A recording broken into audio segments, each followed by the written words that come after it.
If there were a trophy for the most elegant player ever to step on a pitch, Dennis Bergkamp would be at the top. This is not just about football, it's about art.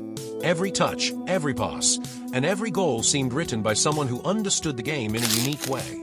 Great names in football agree. Johan Cruyff, Marco van Basten, Zanetti, and John Hartson all said that watching Bergkamp play was like witnessing an almost mystical spectacle. He didn't run, he floated. He was the true Rolls-Royce of football. 2 or 3 of his touches were worth more than 20 from any other player. What impressed even more was his ability to turn the simple into a masterpiece. Every goal, every assist, every dribble seemed predestined. The press even described him as an angel sent to earth to spread the gospel of football. And the most incredible part, none of this ever seemed forced. It all felt like destiny.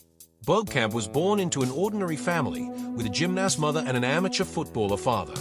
From an early age, the ball became inseparable from his life. At 9 years old, while other kids were still learning the basics, Dennis already mastered fundamentals with natural elegance and class. But his talent wasn't limited to football. At 11, he excelled in running, long jump, marathons, and heavy throws.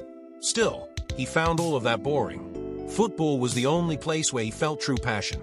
By 12, already at Ajax, he caught the attention of Johan Cruyff, who decided to mold him like a raw diamond.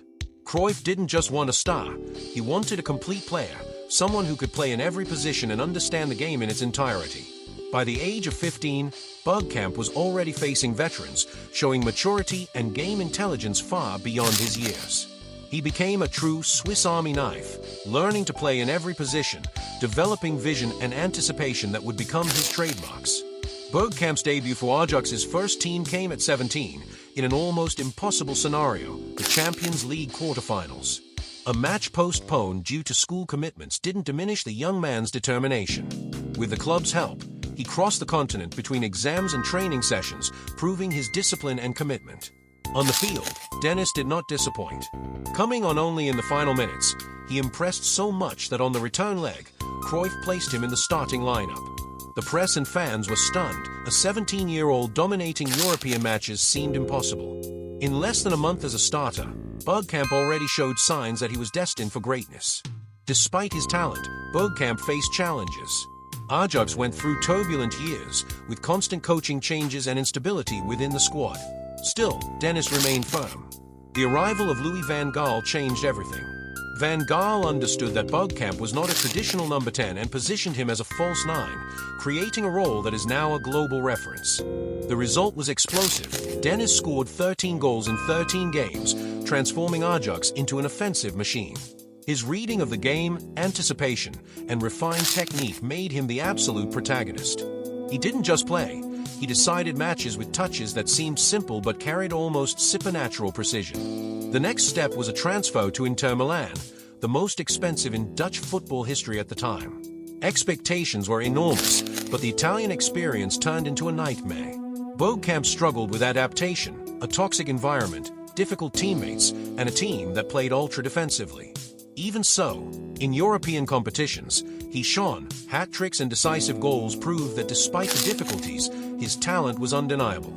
His fear of flying, developed after a knee tragedy with the Dutch national team, made his life even harder. Yet Dennis did not give up. His resilience began to take shape during this period. In 1995, Bergkamp arrived at Arsenal, a club with little credibility at the time, led by a mysterious French manager, Arsène Wenger, and with a contract many considered a gamble. He was paid 3 times more than any previous player in the club, but he quickly proved his worth. At first, he struggled. 7 games without scoring, criticism from fans, and intense pressure. But talent spoke louder.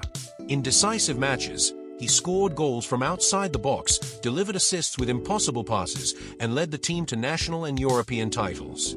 His partnership with Ian Wright turned Arsenal into a feared team, but it would be Thierry Henry's arrival that defined the club's golden era. With Bergkamp and Henry, Arsenal built a dynasty. Refined plays, unbelievable dribbles, and memorable goals became routine.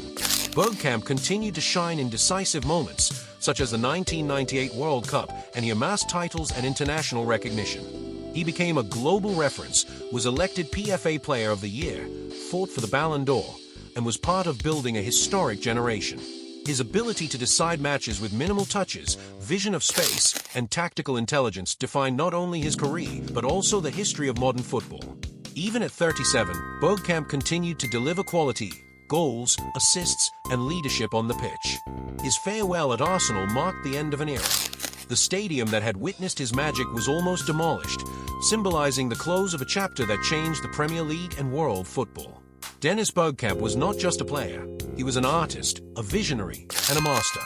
Every touch, every dribble, and every goal left behind an eternal legacy. His career proves that technique, intelligence, and elegance can turn football into art, and his story will continue to inspire future generations. So, did you enjoy learning about the complete story of Dennis Bergkamp? Then don't forget to subscribe to the channel, hit the like button, and turn on the notification bell so you won't miss any videos about the greatest legends of football. And share it with that friend who still hasn't seen the magic of Bergkamp on the pitch.